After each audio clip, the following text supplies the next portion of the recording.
Hello students and welcome back to my accountancy class. So hope you all are fine and safe at your home. So in the last lecture we had seen and we had discussed about the format of realization account and solved one question. और उसमें हमने कुछ दो important points भी देखे थे जो थे लोन अकाउंट से रिलेटेड, जो पार्टनर्स लोन लेते हैं या लोन देते हैं फर्म को. तो एक बार फिर से डिस्कस कर लेते हैं उन दोनों पॉइंट्स को. Loan taken from a partner will be passed through cash और बैंक अकाउंट. अगर फर्म ने लोन लिया है पार्टनर से तो उसको हम कैश या बैंक अकाउंट के थ्रू उसको पे ऑफ कर देंगे. लेकिन अगर लोन दिया है पार्टनर को, किसी पार्टनर को फर्म ने लोन दिया है, उस केस में क्या करते हैं कि हम कैपिटल अकाउंट में ट्रांसफ़र कर देते हैं डेबिट साइड. जो भी पार्टनर लिया होगा लोन उसके कैपिटल अकाउंट में डेबिट साइड में डेबिट साइड इस साइड डेबिट साइड में हम लोग ट्रांसफ़र कर देते हैं उस लोन को. ठीक है. Now in this video we are going to learn about the payment of realization expenses. Okay, तो अगर आपको याद होगा तो इससे रिलेटेड मैंने आप लोगों को कुछ जर्नल एंट्रीज सिखाई थी फर्स्ट क्लास में, मतलब फर्स्ट क्लास ऑफ डिसोल्यूशन में. डिसोल्यूशन की पहली क्लास में हमने इस रियलाइजेशन एक्सपेंस के बारे में बताया था. ये वो एक्सपेंसेस होते हैं जो जब फर्म बंद हो रही होती है उस टाइम पे जो खर्चे लगते हैं एसेट को बेचने में या मान लीजिए कि लाइबिलिटी को पे ऑफ करने में जो हमारे खर्चे हो रहे हैं उसको हम कहते हैं रियलाइजेशन एक्सपेंस. रियलाइजेशन के टाइम में खर्चों को हम रियलाइजेशन खर्चा बोलते हैं.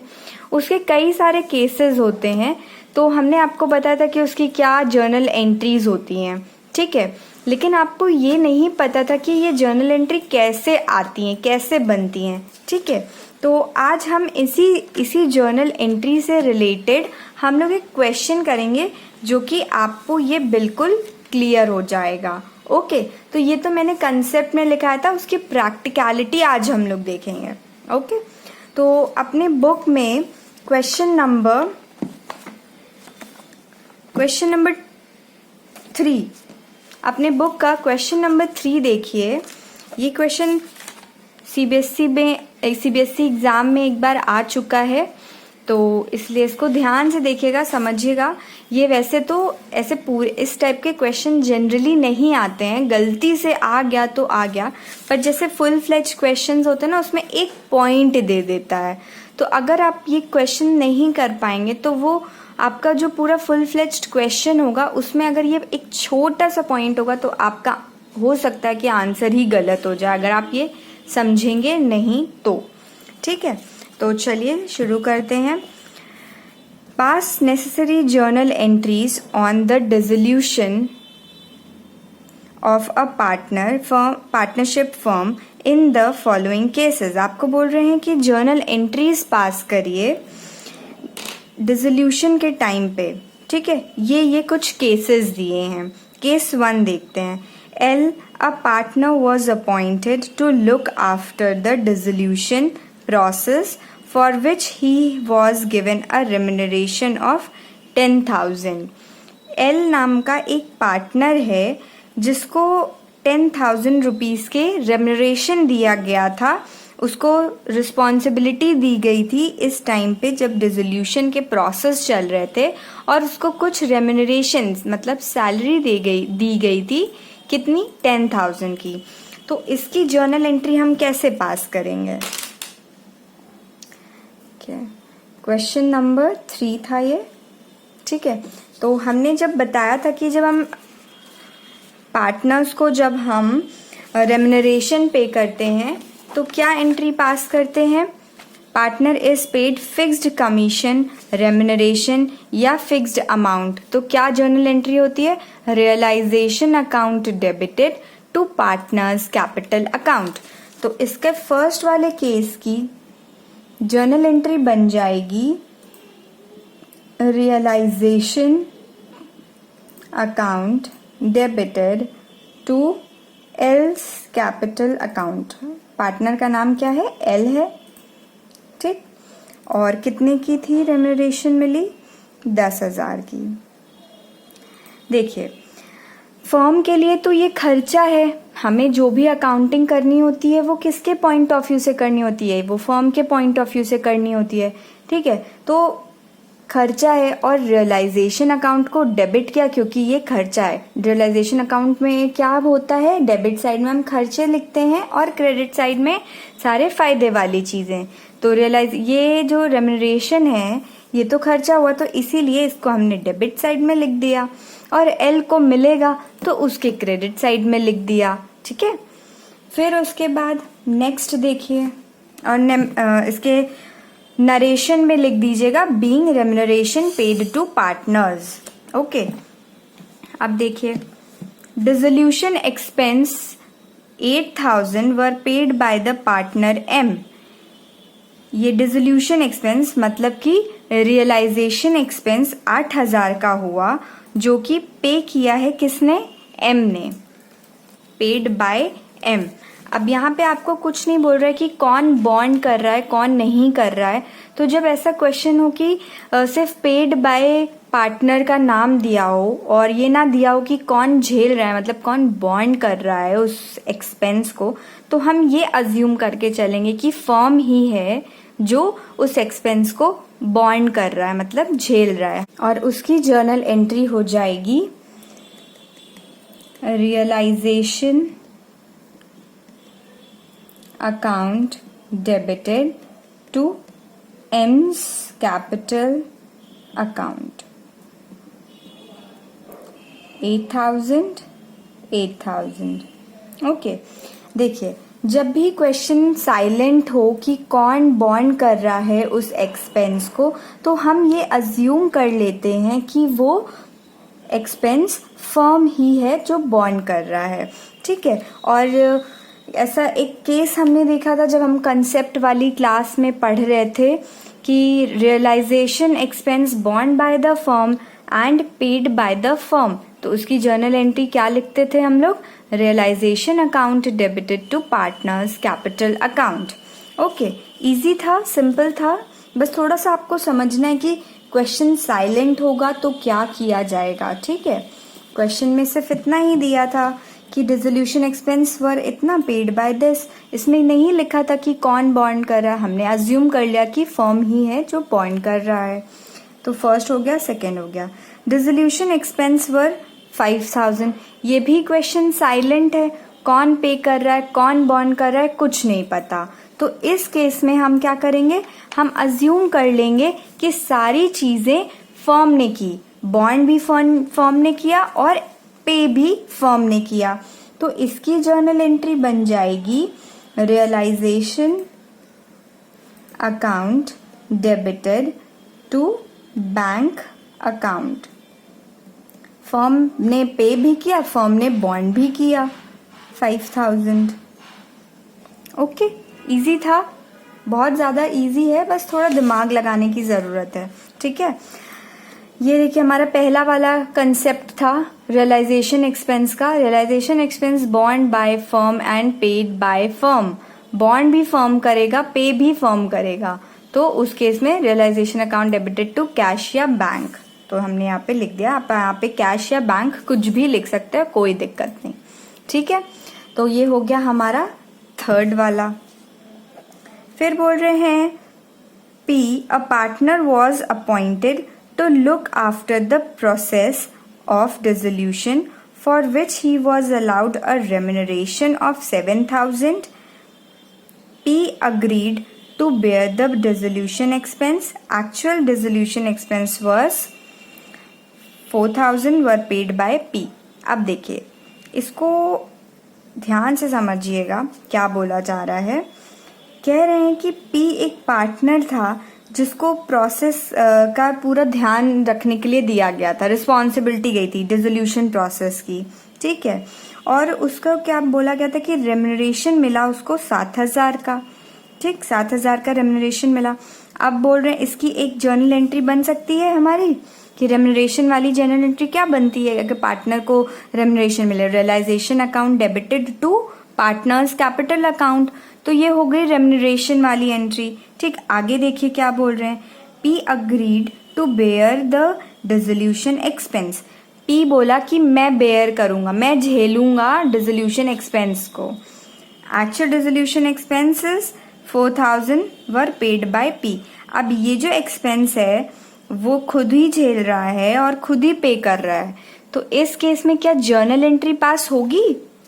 हमने कंसेप्ट वाली क्लास में सीखा था कि realisation expense borne by the partner and paid by the partner, जब ऐसा केस होता है तो उसकी कोई एंट्री नहीं बनती है ना। ये हमने सीखा था। जब खुद ही वो बॉन्ड भी करेगा, खुद ही पे करेगा, तो उसकी जर्नल एंट्री नहीं होती है। तो इस केस में केवल यहाँ से यहाँ तक वाली जो लाइन लिखी है सिर्फ उसकी एंट्री पास होगी, और वो जो खुद बेयर करके खुद ही पे भी करेगा उसकी एंट्री नहीं होगी, उसकी नो एंट्री हो जाएगी। ठीक है, तो फोर्थ वाले केस की जर्नल एंट्री बनेगी realisation account debited to P's capital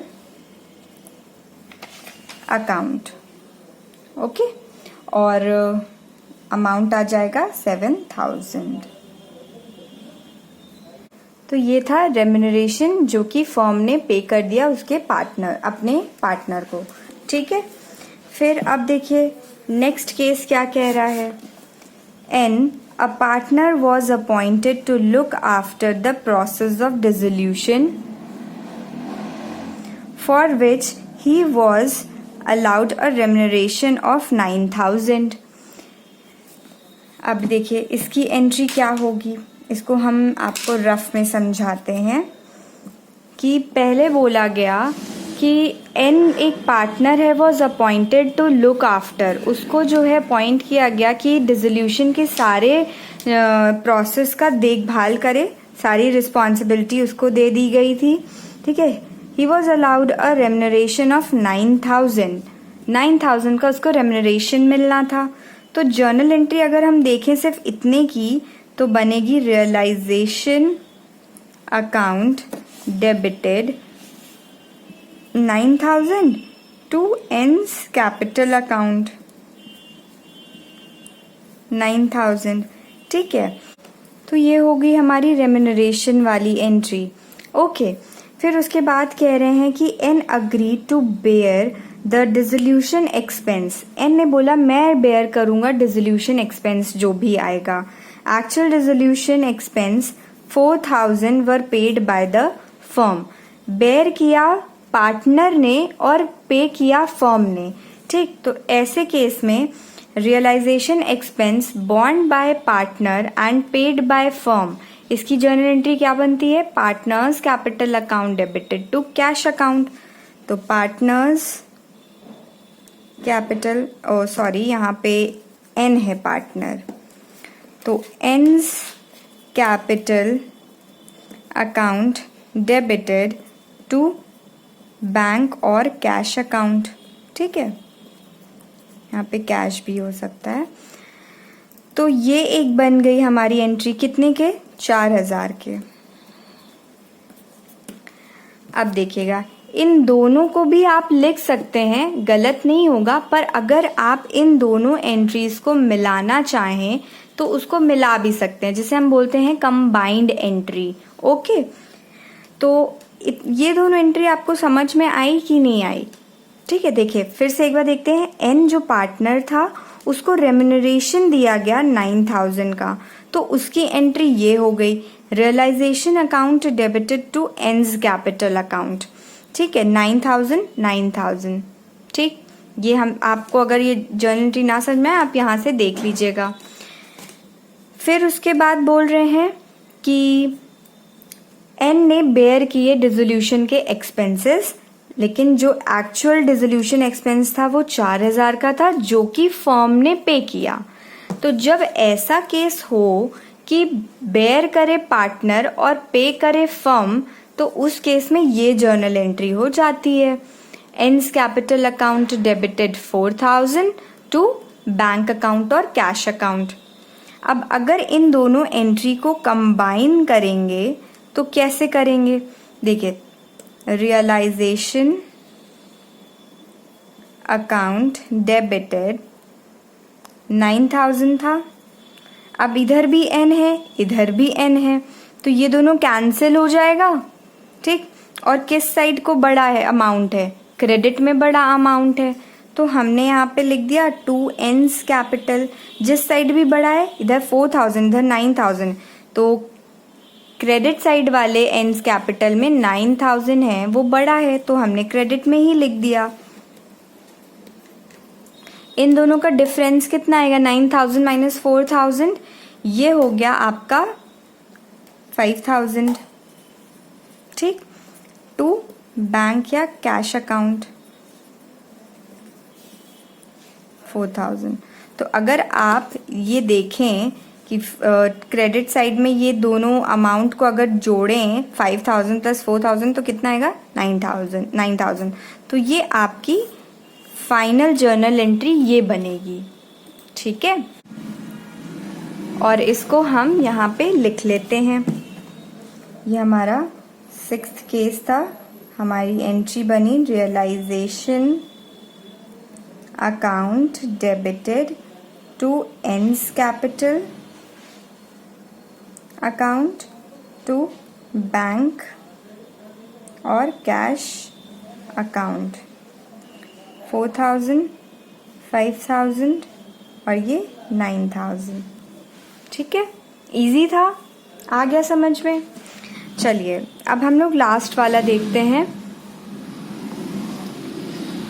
Q a partner was appointed to look after the process of dissolution for which he was allowed a remuneration of 18,000।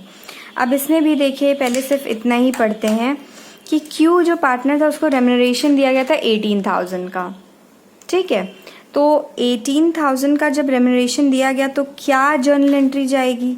Realisation account debited 18,000 to Q's capital account 18,000, ठीक है। ये हो गया हमारी journal entry यहाँ तक की। अब आगे देखिए, Q agreed to take over stock worth 18,000 as his remuneration. लेकिन Q ने क्या कहा कि मैं इस रेम्यूनरेशन की जगह एसेट ले लूँगा, स्टॉक ले लूँगा। कितने रुपीस का? 18,000 का मैं स्टॉक ले लूँगा अपने रेम्यूनरेशन की, ये कैश की जगह। ओके, तो the stock had already been transferred to realisation account, और वो रियलाइजेशन अकाउंट में ऑलरेडी उसको ट्रांसफ़र किया जा चुका है। समझ में आई बात? तो इस केस में क्या होगा कि नो एंट्री हो जाएगी। समझ रहे हैं आप?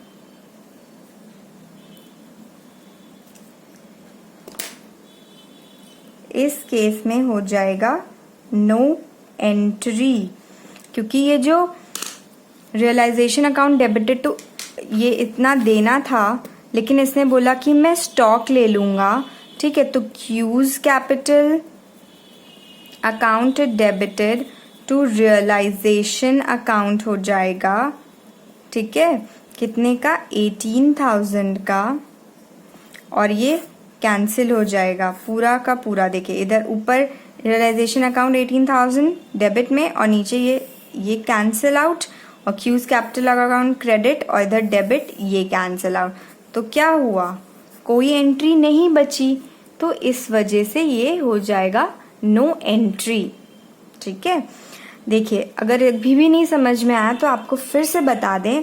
कंपनी ने बोला कि रेम्यूनरेशन दिया जाएगा उसको 18,000 का, ठीक। तो उसमें उसने कहा कि मैं इसके जगह ले लूँगा एसेट, स्टॉक ले लूँगा, एसेट ही तो होता है। तो हमने अपने कंसेप्ट में देखा था कि लाइबिलिटी को पैसे देने के बजाय हमने एसेट से उसको चुकता किया, तो उसकी क्या कोई एंट्री बनती थी? नहीं, नो एंट्री हो जाता था। तो वैसे ही यहाँ पे भी हो रहा है। एक तरीके से जो रेम्यूनरेशन दिया जा रहा है उस पार्टनर को, क्यू को, तो वो तो लाइबिलिटी हुई फर्म के लिए, है ना, और उस लाइबिलिटी को भरने के लिए एसेट को यूज किया जाएगा, तो उसकी हो जाएगी नो एंट्री। ओके, होप आपको ये चीज समझ में आ गया होगा, क्लियर हो गई होगी चीजें। ये क्वेश्चन इंपॉर्टेंट था इसलिए मैंने आपके साथ डिस्कस किया। ये सीबीएसई क्वेश्चन आ चुका है, सीबीएसई 2016 में।